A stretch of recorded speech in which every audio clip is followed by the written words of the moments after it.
hablar de la lepra en el Centro Dermatológico de Yucatán. Hablar de la lepra en Yucatán es casi hablar de la lepra en el Centro Dermatológico, porque en muchos años la mayoría de los pacientes han sido atendidos en el Centro Dermatológico. Inclusive en la actualidad, de los 10 pacientes que hay en el estado, 8 atendemos en el dermatológico y 2 en el Instituto Mexicano del Seguro Social. Pues yo les voy a hablar de lo que hemos visto nosotros en 26 años en relación a la lepra en el Centro Dermatológico. La lepra es una enfermedad infecciosa, contagiosa, crónica, producida por Mycobacterium leprae y Mycobacterium lepromatosis, que afecta primordialmente a la piel y a los nervios periféricos, y en su tipo lepromatoso es sistémica.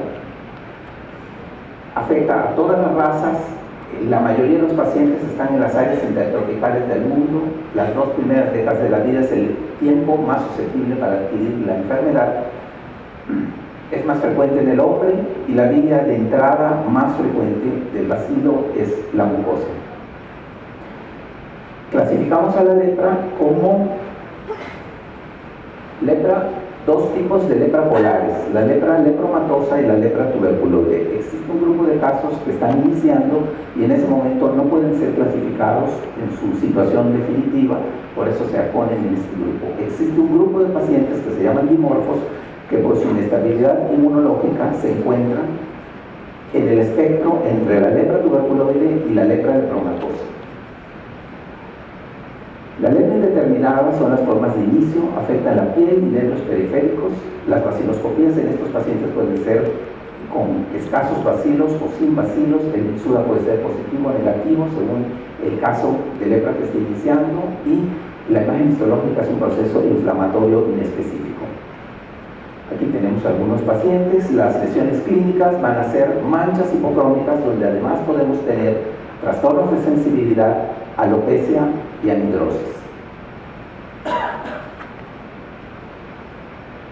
La lepra lepromatosa es la forma sistémica y progresiva de la enfermedad. Es la forma infectante porque sus baciloscopías son negativas, el Myxuda es negativo y en la imagen histológica lo que vemos son granulomas lepromatosos con células de Dijo. Aquí tenemos algunos pacientes donde las lesiones son diseminadas y vamos a tener infiltración y nódulos. Estos son algunos de los pacientes que hemos visto en el dermatológico. Lesiones nodulares muy diseminadas. Algunos pacientes con afección en las mucosas, por supuesto que la mucosa nasal es la más afectada, pero en este paciente lesiones en la mucosa oral. Aquí vemos al paciente con ya curó. Este es un paciente interesante porque vemos en esta área de la pierna donde empezó la fase indeterminada. Ahora ya no vemos hipocrómica la mancha, la vemos eritematosa, pero el paciente ya tiene otros nódulos, ¿sí? Lesiones en los brazos, y vean su imagen histológica. Ahora es un paciente indeterminado que ya evolucionó a su forma definitiva, que es lepra lepromatosa. La lepra difusa es una variante de la lepra lepromatosa. Y sabemos ahora que es producida por Mycobacterium lepromatosis, que está en determinadas áreas del mundo. Algunos de nuestros pacientes difusos. La lepra tuberculoide afecta a la piel y los nervios periféricos, cura de manera espontánea, no es transmisible, las baciloscopías son negativas, el Myxuda es positivo, y en la imagen histológica lo que vemos es un granuloma tuberculoide. Las lesiones aquí van a ser más localizadas, van a tender a ser anulares, con los centros respetados, con los bordes externos bien marcados.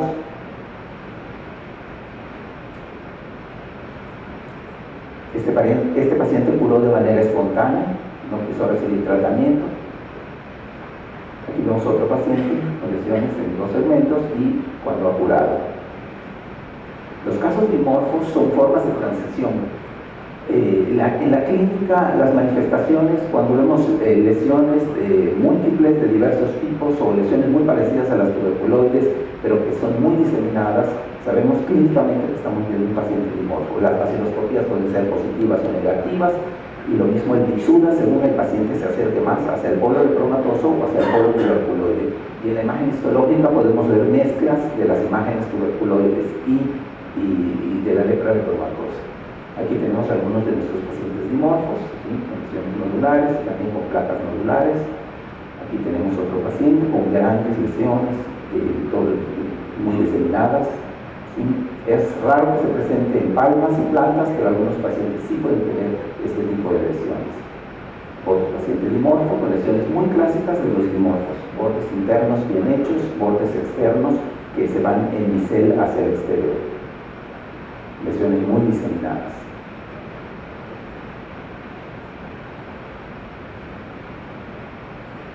La lepra tiene dos fenómenos inflamatorios agudos que se deben a cambios en el estado inmune del paciente o en la estructura inmunológica.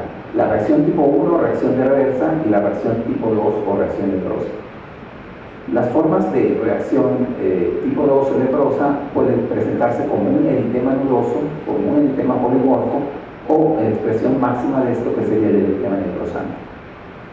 La reacción de reversa en los pacientes que tienen un cambio inmune que se presenta más en los pacientes durante el tratamiento, pero también puede presentarse como manifestación inicial o incluso años después de terminar el tratamiento, es un fenómeno inflamatorio que se debe a la modificación de la respuesta inmune celular en el paciente. Son pacientes que sus lesiones ya habían remitido o estaban mucho mejor y de pronto esas lesiones se ponen eritematosas, infiltradas. De nuevo, hay signos de lesión nerviosa, edema que puede ser en manos y pies o en las extremidades, hay fiebre, malestar general y hay aparición de nuevas lesiones. La importancia de estos fenómenos reaccionales es que en esto se puede dar daño neurítico y ocular o visceral que va a ocasionar secuelas en los pacientes. Aquí tenemos los pacientes, algunos con estado reaccional, así llega la paciente, mejora y cuando viene el episodio reaccional de las lesiones vuelven a infiltrarse, inclusive el paciente tiene más lesiones, ¿sí? Ya después de curar a la paciente, como queda, este es el paciente en su momento de llegada, ven cómo las lesiones se ponen peor con la reacción de reversa.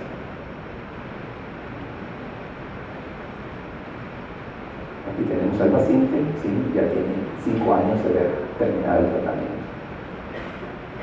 Otro paciente con reacción de reversa, otro paciente con reacción de reversa, edema en las manos y en los pies.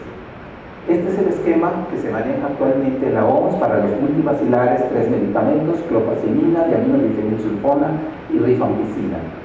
Y los paucivacilares, diaminodifenilsulfona y rifampicina. ¿Cómo llega la lepra? La lepra llega al Yucatán con la conquista española. A fines del siglo XV, con la conquista española, a mediados del siglo XVI, por esclavos negros traídos del África y las relaciones comerciales de Yucatán con las Antillas. En el siglo XX, la inmigración de chinos y coreanos que vienen a trabajar a las haciendas henequeneras también es otra fuente de ingreso. Realmente en el Estado esta es la única institución que hubo para el aislamiento de los pacientes, que se fundó en 1795, es el Hospital de San Lázaro, en la ciudad de San Francisco de Campeche.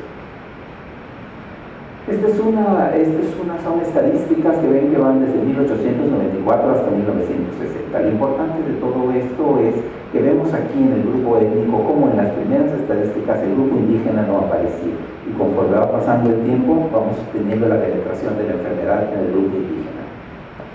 El Hospital Orán fue fundado en 1906, en esta época era el hospital más moderno de América.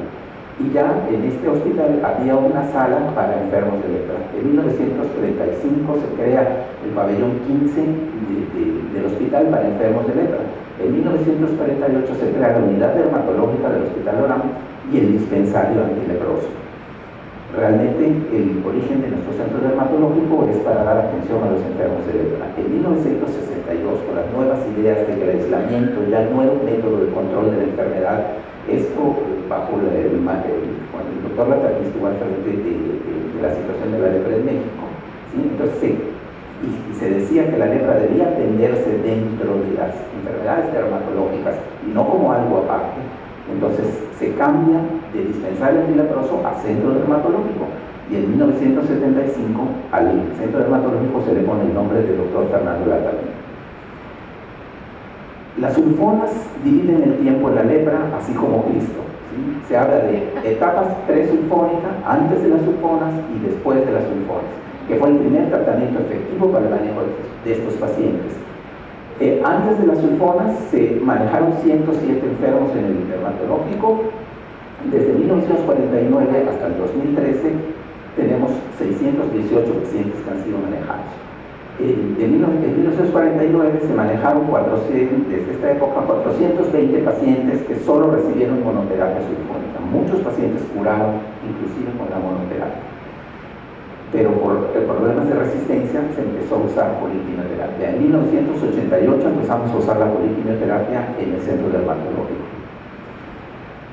En la etapa de la poliquimioterapia, en estos 26 años, hemos visto 196 pacientes, 70 de los que habían tomado monoterapia y que todavía estaban activos, y 126 pacientes que iniciaron con el nuevo esquema de poliquimioterapia.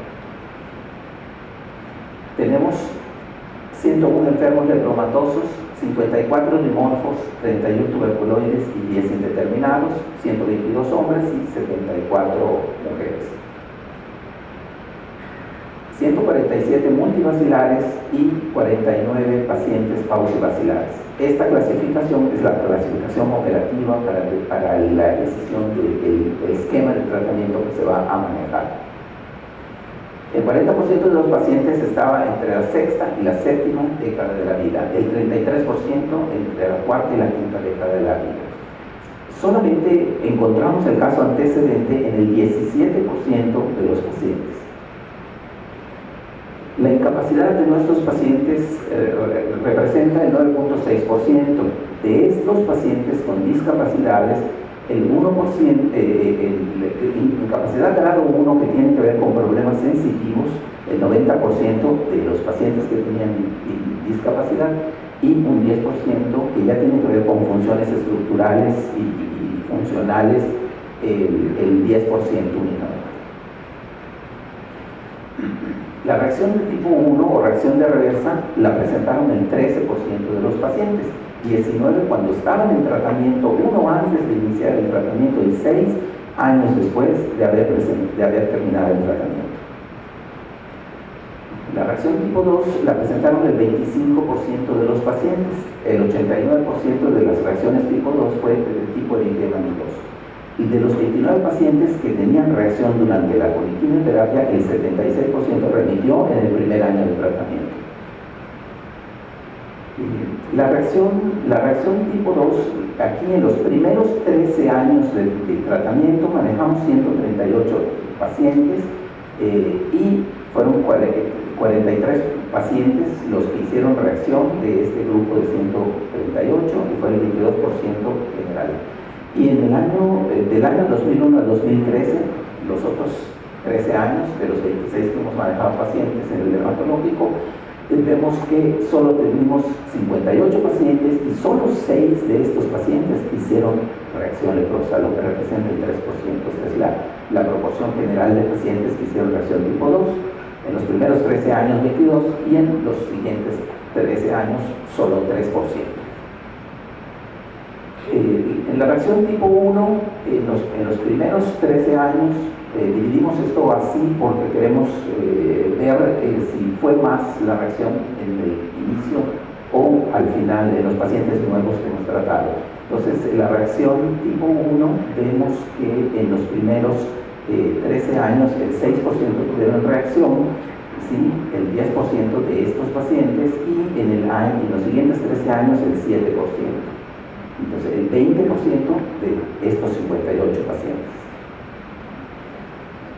De los 87 pacientes con lepra dermatosa que terminaron la poliquimioterapia, el 18% requirió entre 32 y 42 meses de tratamiento. De los 32 pacientes dimorfos multivacilares que terminaron tratamiento con poliquimioterapia, el 13% requirió entre 32 y 39 meses de tratamiento. No hemos visto recidivas. Los efectos secundarios de los medicamentos, pues 11% de los pacientes la tuvieron y el efecto más frecuente fue la anemia hemolítica. La situación actual, pues tenemos 160 pacientes que han terminado la vigilancia, tenemos 12 pacientes en vigilancia, 8 pacientes en tratamiento, un paciente que no quiere recibir tratamiento, 15 pacientes que no terminaron el tratamiento con nosotros. Antes los pacientes de Campeche y Quintana Roo se trataban en Yucatán, ahora los pacientes se tratan en sus estados y algunas instituciones están empezando a manejar también algunos pacientes. Esta es la incidencia y la prevalencia de nuestros pacientes en los 26 años, y aquí vemos cómo la prevalencia, pues por supuesto ha bajado. Ahora que la lepra se cura, se considera curable, pues las prevalencias bajan. Y aquí vemos la incidencia, ¿sí? La dividimos en los primeros 13 años y los siguientes 13 años. Esta línea es la de los primeros 13 años, ¿sí? Y aquí vemos cómo en los siguientes 13 años, pues sí, nuestra prevalencia, nuestra incidencia de pacientes ha bajado un poco. No hemos visto niños con lepra en 26 años.